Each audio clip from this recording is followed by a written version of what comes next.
സ്നേഹിക്കാൻ നോക്കിയോ അവരൊക്കെ എനിക്ക് നഷ്ടമായിട്ടേയുള്ളൂ. എല്ലാ വേദനകളും താങ്ങാനുള്ള കരുത്ത് ദേവി എനിക്ക് തരണേ. എന്നെ അറിഞ്ഞ എല്ലാവർക്കും നല്ലത് മാത്രം വരുത്തണേ.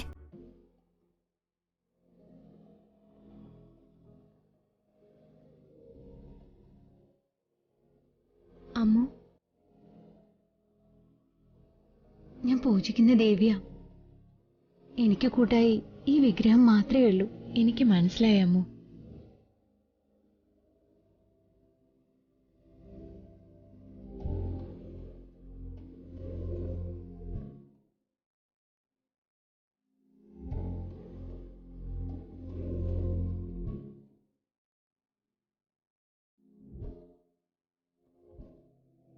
നിന്റെ മനസ്സ് എത്രമാത്രം പരിശുദ്ധമാണെന്ന് എനിക്കറിയാമോ. പക്ഷേ നമ്മൾ കാണുന്നതും കേൾക്കുന്നതും അല്ല ഈ ലോകം.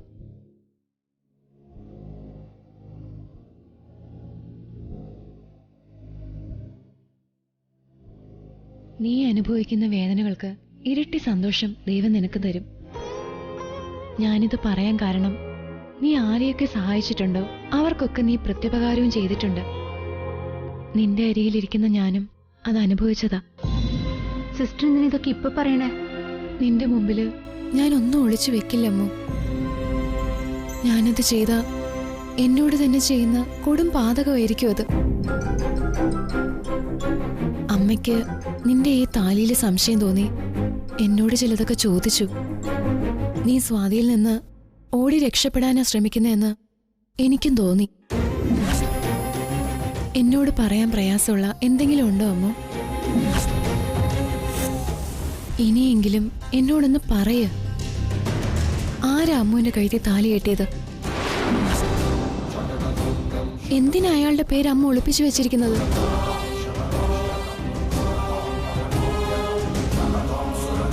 ഞാനിത് പറയാതെ എന്നെ സഹായിക്കാൻ സിസ്റ്റർക്ക് കഴിയില്ലല്ലേ?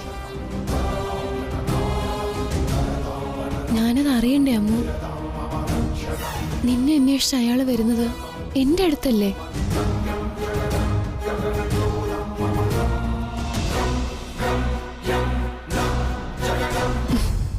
എന്റെ ഒരു ഊഹം പറയട്ടെ. അമ്മുവിന്റെ ഭർത്താവിനെ സ്വാതിക്കറിയാം. എന്നാൽ അയാളാണ് അമ്മുവിന്റെ ഭർത്താവെന്ന് സ്വാതിക്ക് ഇപ്പോഴും അറിയില്ല. അയാളും സ്വാതിയും പരിചയക്കാരായതുകൊണ്ടല്ലേ അമ്മുവിനെ ജീവനെ പോലെ സ്നേഹിക്കുന്ന സ്വാതിയിൽ നിന്നും ഒരുപാട് ദൂരം പോവാൻ അമ്മു ഈ തിടുക്കമൊക്കെ കാട്ടുന്നത്.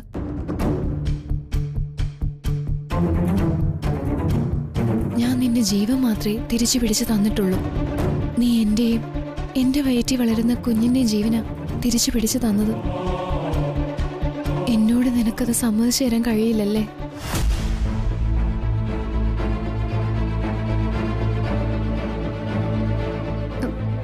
സിസ്റ്റർ ചോദിച്ചത് ശരിയാണ്. എന്റെ ചേച്ചിക്ക് ഞാനൊരു ഭീഷണിയാണെന്ന് തിരിച്ചറിഞ്ഞിട്ടാ ചേച്ചിയിൽ നിന്ന് രക്ഷപ്പെടാൻ ഞാൻ ശ്രമിച്ചുകൊണ്ടിരിക്കുന്നത്. എന്റെ മുന്നിൽ ദൈവത്തെ പോലെ അദ്ദേഹം വന്ന് താലി കെട്ടിയത് എന്നെ രക്ഷിക്കാൻ വേണ്ടി മാത്രം. അതും എന്റെ മുത്തശ്ശി കൈകൂപ്പി യാചിച്ചിട്ട്. എന്റെ കുട്ടിയെ മോൻ രക്ഷിക്കണം.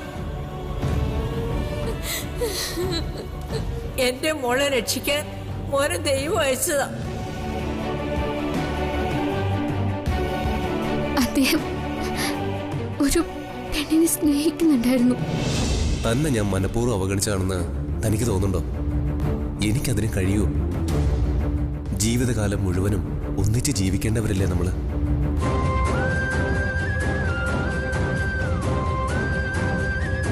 അത് എന്റെ ചേച്ചിയാണെന്ന് തിരിച്ചറിയാതെ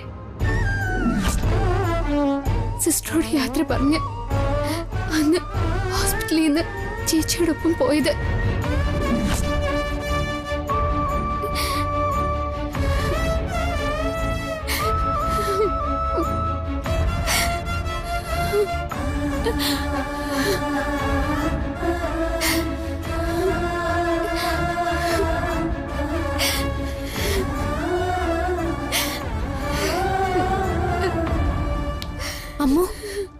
എന്റെ കഴുത്തിൽ താലി കെട്ടിയത് സഞ്ജു ആണോ?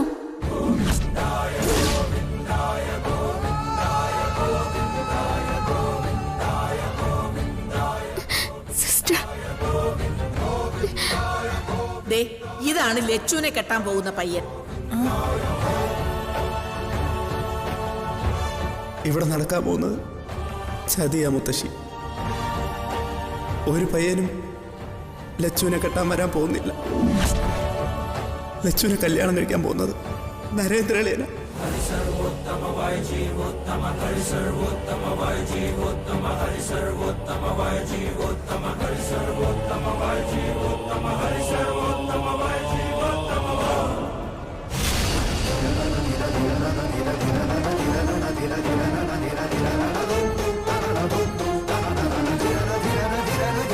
അത് പിന്നെ യഥാർത്ഥ പയ്യൻ എത്തിയ സ്ഥിതിക്ക് ഉറപ്പിച്ച കല്യാണം തന്നെ നടക്കും.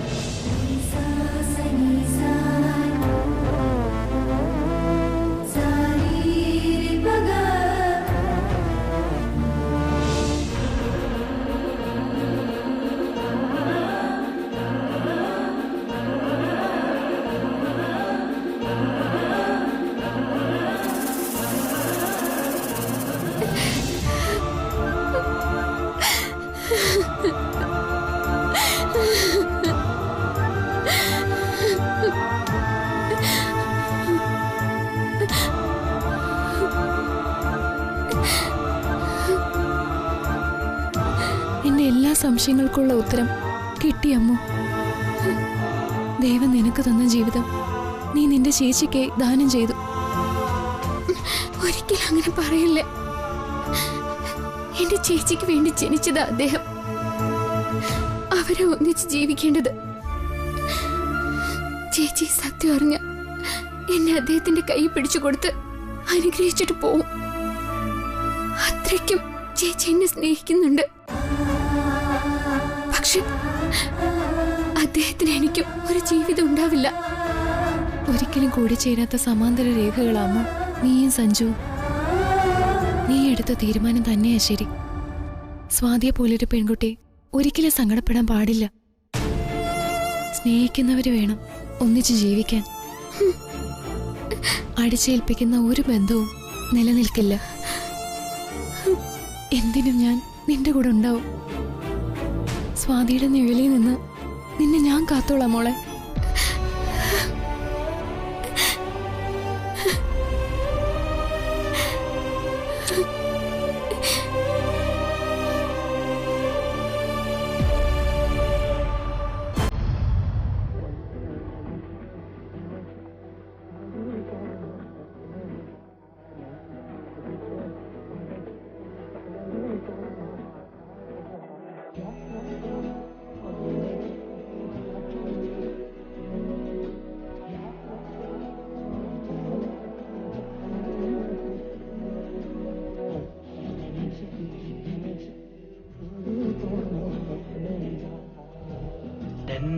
உதைச்சு உதைச்சு பறந்து போனாழகா.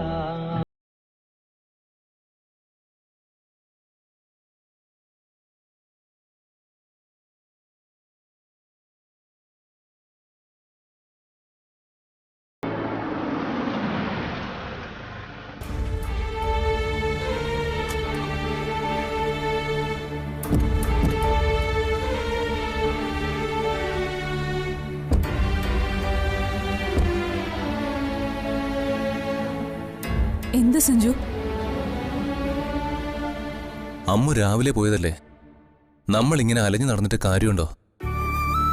അവൾ എത്തേണ്ട അടുത്ത് എത്തിയിട്ടുണ്ടാവും. ജോലിയെ പറ്റി അമ്മു കത്തില് പറഞ്ഞത് സഞ്ജു വിശ്വസിക്കുന്നുണ്ടോ? ഒരു ലക്ഷ്യസ്ഥാനം ഇല്ലാതെ അവൾ ഇങ്ങനെ ഇറങ്ങി പോവോ സ്വാതി?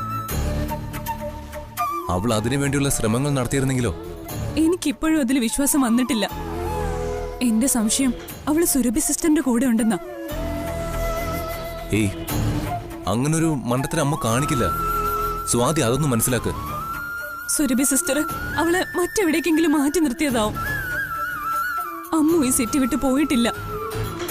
ആർക്കറിയാം അമ്മു എവിടെയുണ്ടെന്ന്? ഇനി സുരഭി സിസ്റ്ററിന് പങ്കുണ്ടെങ്കിൽ നമ്മൾ ചോദിച്ചാ പറയൂ. കൈമലർത്തല്ലോ. ഇനി നമ്മൾ ആലോചിച്ചിരുന്നിട്ട് കാര്യമില്ല. വീട്ടിലുണ്ടായിരുന്ന പെൺകുട്ടിയെ കാണാനില്ലെന്ന് കാണിച്ച് പോലീസിലൊരു കംപ്ലൈന്റ് കൊടുക്കണം. സഞ്ജു, വണ്ടി പോലീസ് സ്റ്റേഷനിലേക്ക് വിട്. നമുക്ക് സുരഭി സിസ്റ്ററിനെ സംശയിക്കുന്നതായിട്ട് പറയാം. പോലീസ് അവരെ ചോദ്യം ചെയ്യട്ടെ, സത്യം പുറത്തു വരും. ആ സിസ്റ്റർ നിരപരാധിയാണെങ്കിൽ നമ്മൾ ചെയ്യുന്നത് വലിയ ക്രൂരതയാവും. പോലീസിന്റെ സമീപനം മൃദുവായിരിക്കില്ല, കുറ്റവാളിയോട് എന്ന പോലെ പെരുമാറുക. അവരുടെ ലൈഫിനെ തന്നെ അത് ബാധിക്കും. അതുപോലെ അവര് പ്രഗ്നന്റ് ആണെന്നുള്ള കാര്യം നമുക്കറിയാം. അതുകൊണ്ട് സിസ്റ്റർ ഇതിൽ പങ്കുണ്ടെന്ന് തെളിയിക്കാൻ നമുക്ക് കഴിയണം. അമ്മ പോയിട്ട് ഒരു പകല് കഴിഞ്ഞു, ഇനി എങ്ങനെ കാത്തിരിക്കും സഞ്ജു? അമ്മ ഫോൺ എടുക്കാതെയാണ് പോയതെന്ന് കാവേരി അപ്പച്ചി പറഞ്ഞു. ആ തിരക്കിനിടയിൽ അവളുടെ ഫോൺ പരിശോധിക്കാൻ സമയം കിട്ടിയില്ല. സ്വാതി, നമ്മൾ ആദ്യം ചെയ്യേണ്ടിരുന്നത് അതാ. അമ്മു അവസാനമായി വിളിച്ചതും അവൾക്ക് വന്നിരുന്ന കോളും ആരുടേതാണെന്ന് അറിഞ്ഞാൽ അവളെ കണ്ടുപിടിക്കാൻ എളുപ്പമാവും. അത് ശരിയാ സഞ്ജു. അതാരാണെന്ന് അറിഞ്ഞാ അവരെ കൊണ്ട് ഞാൻ മറുപടി പറയിപ്പിച്ചിരിക്കും. നീ വാ.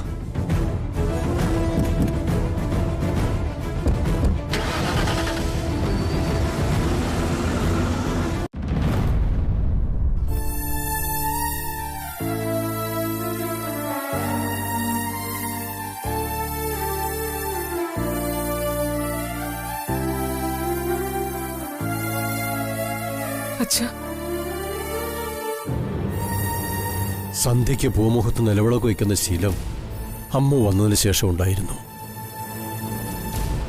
അതൊരൈശ്വര്യം തന്നെയായിരുന്നു.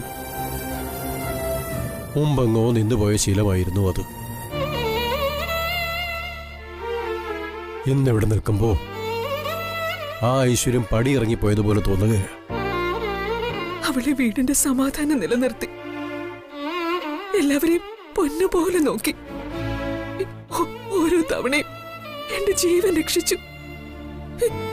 ഒരായുസ് മുഴുവനും എന്നെ കടക്കാരിയാക്കിയിട്ടല്ലേ അച്ഛ അവള് പോയത്. പറയാൻ എനിക്ക് വലിയ മോളെ, ഒരു കുടുംബം എങ്ങനെ കൊണ്ടുപോകണമെന്ന് അവളെ ഈ ചെറിയ പ്രായത്തിൽ പഠിപ്പിച്ചു കൊടുത്തത് ആരാണെന്ന് എനിക്കറിയില്ല. അവളുടെ ഓരോ പ്രവൃത്തികളും എന്നെ അത്ഭുതപ്പെടുത്തിയിട്ടേ ഉള്ളൂ. ശരിക്കും അവളെ ലക്ഷ്മി തന്നെയാ. ദേവിയുടെ കടാക്ഷമുള്ള കുട്ടിയായിരുന്നു. അവളുടെ ചിരിയിലും സ്പർശനത്തിലും അതുണ്ട്. അമ്മയെന്നുള്ള വിളി കാതിൽ ഇപ്പോഴും മുഴങ്ങുക. അവളെ വീട്ടിലേക്ക് ഇനി തിരിച്ചു വരില്ലേ അച്ഛ? സഞ്ജുവിന്റെ ശ്രീകുട്ടിയുടെയും കല്യാണം നടക്കണമെങ്കിൽ അവള് തിരിച്ചു വന്നല്ലേ പറ്റൂ. അവള് പോയതിനേക്കാൾ വലിയ തിരിച്ചടിയാ ഈ കുടുംബത്തിന് വന്നിരിക്കുന്നത്. സഞ്ജു ശ്രീകുട്ടിക്ക് വാക്കുകൊടുത്തത് നീ കേട്ടതല്ലേ? അവൾ എവിടെയായിരുന്നാലും സഞ്ജു അവളെ ഈ വീട്ടിലെത്തിച്ചിരിക്കും. വാക്കുകൊടുത്താൽ അത് പാലിക്കുന്നവനാ എന്റെ കൊച്ചുമോൻ. ആ പ്രതീക്ഷയില്ല ഞാൻ. ഇവിടെ നിക്കണ്ട, അകത്തേക്ക് പോവാ. തലചുറ്റലുണ്ടെന്ന് പറഞ്ഞു കിടന്ന ആളാ. കിടക്കാം, വാന്നേ.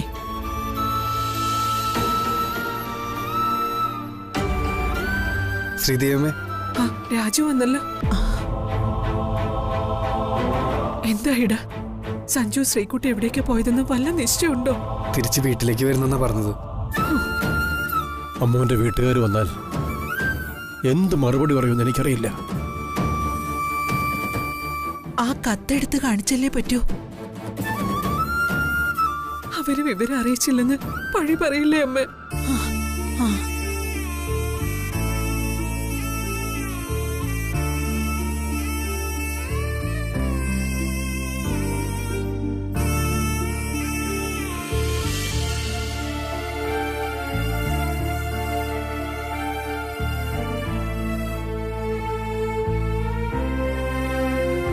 കാവേരിയപ്പച്ചി,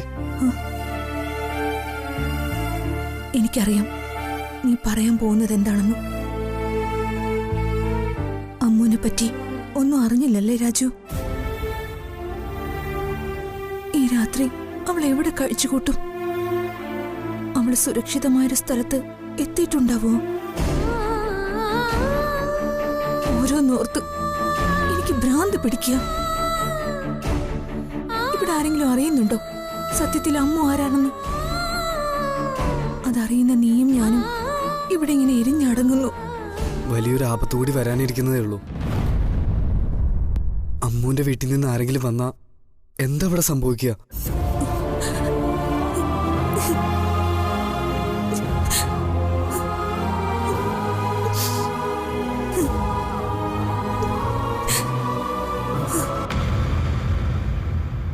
സഞ്ജു വന്നും തോന്നുന്നു. എന്തായി മോനെ? ഒരു വിവരവും കിട്ടിയില്ല മുത്തച്ഛ.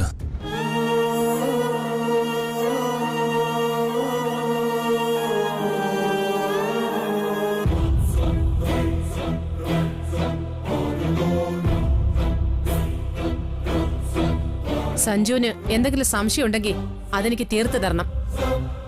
കാവേരി,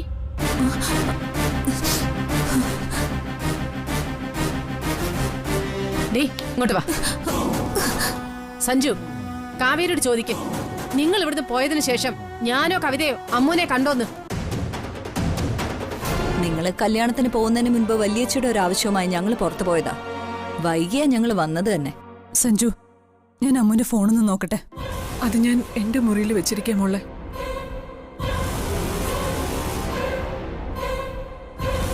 എനിക്ക് സഞ്ജുവിനെ മാത്രം ബോധ്യപ്പെടുത്തിയാൽ മതി. കാവേരി, നീ ഉള്ളത് പറ. നിങ്ങൾ പോയ സമയം മുതല് പകലും രാത്രി അമ്മ പൂജാമുറിയിലായിരുന്നു. ഞങ്ങൾ അവളോട് സംസാരിക്കുന്നത് നീ കണ്ടെങ്കിൽ അത് നീ ഇവരോട് തുറന്നു പറ. ഇല്ല, പോകാൻ അമ്മ സ്വയം എടുത്ത തീരുമാന. സച്ചിയുടെ കല്യാണം കഴിയാൻ അവള് കാത്തിരുന്നത്. സഞ്ജുവിനത് മനസ്സിലാക്കാൻ കഴിയുമെന്ന എനിക്ക് തോന്നുന്നത്. അമ്മ സ്വന്തം ഇഷ്ടപ്രകാരം ഇറങ്ങിപ്പോയ നിലയ്ക്ക് കുടുംബത്തിലൊരു കലഹം ഉണ്ടാവരുത്. എനിക്കതേ പറയാനുള്ളൂ. ഈ ഒരു തവണയെങ്കിലും നിനക്ക് കൂടെ നിൽക്കാൻ തോന്നിയത് അത്ഭുതം. അതിന് ഞാൻ വല്യപ്പച്ചിയോ കവിതയപ്പച്ചിയോ കുറ്റപ്പെടുത്തിയിട്ടില്ല. അമ്മോ ഈ സിറ്റി വിട്ടുപോയെന്ന് നിനക്ക് തോന്നുന്നുണ്ടോ മോനെ? അമ്മ കള്ളം പറയുമെന്ന് മുത്തച്ഛന് തോന്നുന്നുണ്ടോ? കള്ളം പറഞ്ഞ ശീലം അവൾക്കില്ല. അവളെ സംബന്ധിക്കുന്ന പറയാൻ കഴിയാത്ത വല്ലതും ചോദിച്ച കരഞ്ഞാണ് കാണുക. അതവൾക്ക് കള്ളം പറയാൻ കഴിയാഞ്ഞിട്ടാണെന്ന് എനിക്കറിയാം. കത്തിൽ പറഞ്ഞ പോലെ അവൾ ദൂരെ എവിടെയാണ് പോയിട്ടുള്ളത്. പത്രത്തിലോ മറ്റോ കണ്ട് ജോലി കിട്ടുമെന്ന ഉറപ്പിൽ പോയതായിരിക്കും. അങ്ങനെയാണെങ്കിൽ അമ്മ പോയിരിക്കുന്നത് വലിയ അപകടത്തിലേക്ക്. സഹായിക്കാന്ന് പറഞ്ഞ അടുത്ത് കൂടുന്നവരെ ചതിക്കില്ലെന്ന് എന്തുറപ്പുള്ള?